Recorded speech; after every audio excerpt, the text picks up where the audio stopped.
Aprobado na sa Konseho sa Syudad sa Mandawi ang kasabutan tali sa usa ka private supplier ug sa syudad aron paghipos sa basura. Nag-special session ang City Council aron aprubahan ang pagapirmahan nga kasabutan sa dakbayan alang sa waste management. Ubos niini, magbayad ang syudad og disposal fee sa private company aron sila na ang mokolekta sa basura sa Mandawi gikan Enero hangtod Abril. Taliwala kini sa closure sa Binalyo landfill human sa nahitabong trash slide. Maong nangita unya og alternatibo ang dakbayan niini aron matarong ang paghipos sa mga basura.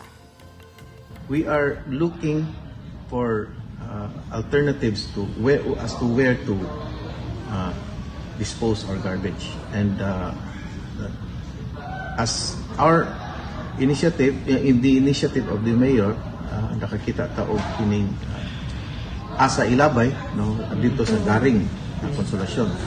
So we just granted the authority to the mayor to sign the memorandum of agreement with a stopgap only, 3 months naman na siya.